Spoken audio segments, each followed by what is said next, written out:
साथियों नमस्कार। नाव तथा धारा चैप्टर के अंतर्गत हम अपना अगला वीडियो लेकर आए हैं और इस वीडियो में जो कॉन्सेप्ट बताया जाएगा उसी कॉन्सेप्ट के आधार पर आपको एक होमवर्क भी देंगे। निश्चित तौर पर वो प्रश्न आपके लिए काफ़ी महत्वपूर्ण होगा। तो देखते हैं कि कौन सा विद्यार्थी जो है इस वीडियो को देखने के पश्चात जो होमवर्क के जो सवाल है उसको बना सकेंगे। तो देखते हैं, चलिए शुरुआत करते हैं। सबसे पहले कॉन्सेप्ट को समझते हैं। ये जो है नाव तथा धारा टॉपिक के अंतर्गत हमारा दूसरा वीडियो है जिसमें हम प्रश्न क्रमांक 3 और 4 को हल करेंगे। प्रश्न क्रमांक 1 और 2 का जो वीडियो है इसके ठीक पहले आप देख सकते हैं। प्रश्न को पढ़ते हैं। एक नाव धारा की दिशा में 24 किलोमीटर की दूरी 4 घंटे में तय करती है तथा धारा के विपरीत इतनी ही दूरी तय करने में 6 घंटा लेती है। शांत जल में नाव की चाल कितनी है? अब इसको हल कैसे करेंगे? देखिए, सबसे पहले लिखेंगे हल। अब थोड़ा सा इसको समझते हैं। क्या कहा जा रहा है? एक नाव है ना। ये जो नाव है ये धारा की दिशा में, अर्थात जैसे धारा इधर बह रहा है ना, इस तरफ बह रहा है।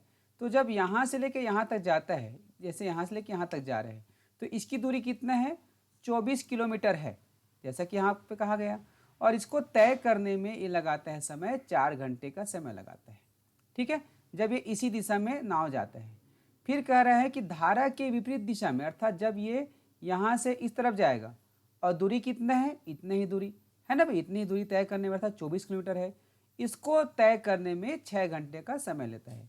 अब यहाँ पे सवाल ये उठता है कि इतने दूरी को यहाँ तय करने में 4 घंटे लगा और इतनी दूरी को तय करने में यहाँ 6 घंटे लगा, ऐसा क्यों? तो देखिए, जब नाव धारा की दिशा में बहता है ना, तो धारा खुद बह रहा है, तो यहाँ पर उसकी स्पीड बढ़ जाता है क्योंकि धारा उसी दिशा में ताकत लगा रहा है। लेकिन जब धारा की विपरीत दिशा में चलता है, तो देखो, आप जैसे साइकिल चलाते हैं तो जब हवा की दिशा में चलाते हो तो आपका साइकिल बहुत स्पीड से चलता होगा। लेकिन जब हवा के विपरीत दिशा में चलाते हो तो थोड़ा सा ज़्यादा बल लगाना पड़ता है ना। सेम इसी प्रकार से जब जो है नाव इस तरफ चलता है, हवा इस तरफ बह रही है, तो उसको ज़्यादा ताकत लगाना पड़ता है और वही दूरी जो है उनको ज़्यादा समय लगता है। ठीक है, ये कॉन्सेप्ट है। अब इसको हल करना है तो सबसे पहले क्या करेंगे? सबसे पहले हमको निकालना पड़ेगा कि धारा की दिशा में जो है नाव की चाल कितनी है। नाव की चाल कितना हो जाएगा? धारा की दिशा में चाल बराबर क्या होता है? आपने समय और दूरी का जो पाठ पढ़ा होगा उसमें आपको याद है, चाल बराबर होता है दूरी बटे समय। क्या होता है? दूरी बटे समय। तो इसमें धारा की दिशा में, अर्थात इस दिशा में जा रहे हैं, तब दूरी कितना है? 24 किलोमीटर है। ठीक है, और समय कितना है? 4 घंटा है। तो यहाँ पर 4 एकम 4, 4 छक्का 24, ये हो जाएगा 6 किलोमीटर प्रति घंटा। क्या हुआ? धारा की दिशा में।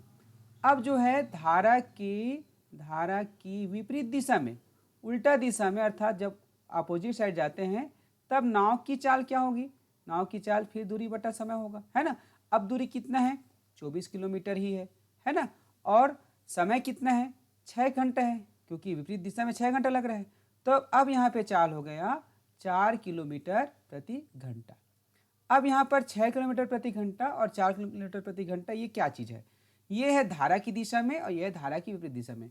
तो आपको याद ही होगा जब मैंने एक कॉन्सेप्ट पढ़ाया था कि दो संख्याओं का योगफल और अंतर दिया रहता है, उसमें बड़ी संख्या या छोटी संख्या पता करना होता था।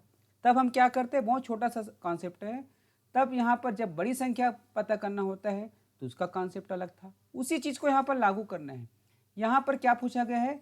शांत जल में नाव की चाल पूछा गया है। तो नाव की चाल जो है हमेशा धारा की चाल से जो है ज़्यादा होता है। ठीक है, तो यहाँ पर क्या हो जाएगा? नाव की चाल, है ना, शांत जल में नाव की चाल जो है, नाव की चाल क्या लिखेंगे? दोनों का हम क्या करेंगे? योग करेंगे। क्यों? क्योंकि नाव की चाल जो है धारा की चाल से ज़्यादा होता है, अर्थात हमको बड़ी संख्या पता करना है। तो 6 धन 4, दोनों को जोड़ेंगे ना, 6 धन 4 बटा 2। ठीक है, दोनों को जोड़कर आधा करेंगे तो हो जाएगा 6 4 10, 10 बटा 2, अर्थात 5 किलोमीटर प्रति घंटा। अब इसी में यदि शांत जल में नाव का चाल पूछा है, इसी के जगह क्या पूछ दिया रहता? धारा की चाल। तो धारा क्या होता है? उसका चाल छोटा होता है, कम होता है। तो यहाँ पे हम क्या करते? छोटी संख्या ज्ञात करते। तो छोटी संख्या ज्ञात करने के लिए इन दोनों को घटाते, अर्थात 6 में से 4 घटाते हैं और उसको 2 से भाग कर देते हैं। ठीक है, तो वहाँ हो जाता है 1 किलोमीटर प्रति घंटा धारा की चाल होता है। ये तीसरा प्रश्न है, अभी मैं होमवर्क दूंगा, देखिए। अब जो है प्रश्न क्रमांक चौथा प्रश्न है, एक नाविक धारा के अनुदिश 5 मिनट में 1 किलोमीटर की गति से तथा धारा के विपरीत 1 घंटे में 6 किलोमीटर की गति से नाव खेता है। धारा का वेग पता करना है। अब देखिए यहाँ पर क्या दिया है, नाविक अर्थात जो नाव चलाता है धारा की दिशा में कितना दूरी चलता है, 5 मिनट में 1 किलोमीटर, है ना। 5 मिनट में, अर्थात इसमें क्या दिया है, समय दिया है। समय कितना है, 5 मिनट है, ठीक है। अब उसके बाद दूरी भी दिया है, दूरी कितना दिया है, 1 किलोमीटर दिया है। अब यहाँ पर हमको क्या पता करना पड़ेगा, चाल, धारा की दिशा में चाल। तो चाल बराबर क्या होता है, दूरी बटे समय होता है, दूरी बटे समय। तो चाल यहाँ पर कितना है, 1 किलोमीटर है ना। और समय कितना है, 5 मिनट है। तो वेग जो है हमको किलोमीटर प्रति घंटा में पता करना है। तो ये 5 मिनट को क्या कर सकते हैं, 5/60 अर्थात 1/12 घंटा, क्योंकि 1 मिनट में होता है 60 मिनट। तो 1 किलोमीटर बटा क्या हो जाएगा, 1/12। अब इसको हल करते हैं, 1/1 गुणा 12/1 बराबर 12 किलोमीटर प्रति घंटा। क्या हुआ, नाविक की धारा की दिशा में चाल हो गया 12 किलोमीटर प्रति घंटा। अब हो रहा है विपरीत दिशा में, विपरीत दिशा में क्या हो जाएगा, विपरीत दिशा में चाल, 1 घंटा समय है 1 घंटा, ठीक है। दूरी क्या दिया है, दूरी है 6 किलोमीटर। अब इसका चाल क्या हो जाएगा, दूरी बटा समय।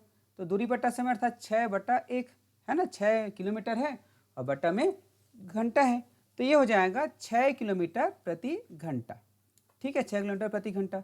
अब हमको क्या पता करना है, धारा का वेग। तो धारा का वेग हमेशा छोटी संख्या होता है।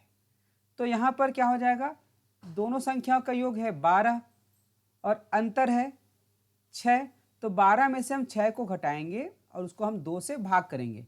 क्या हो जाएगा, 6/2 अर्थात 3 किलोमीटर प्रति घंटा, ठीक है। यही कॉन्सेप्ट है, अर्थात जब धारा का चाल पूछा रहेगा तो हमको दोनों को घटा करके 2 से भाग करना है, और नाव का चाल पूछा रहेगा तो दोनों को जोड़ करके 2 से भाग करना है। अब ये जो सवाल है यहाँ पर, इसको जो है आपको होमवर्क के रूप में दे रहा हूँ। इसके जो उत्तर है आप कमेंट में लिखिए। अब देखते हैं कि किसका सही कमेंट आता है और किसका पहले कमेंट आता है। जुड़े रहिएगा उज्ज्वल लक्ष्य यूट्यूब चैनल से। नमस्कार।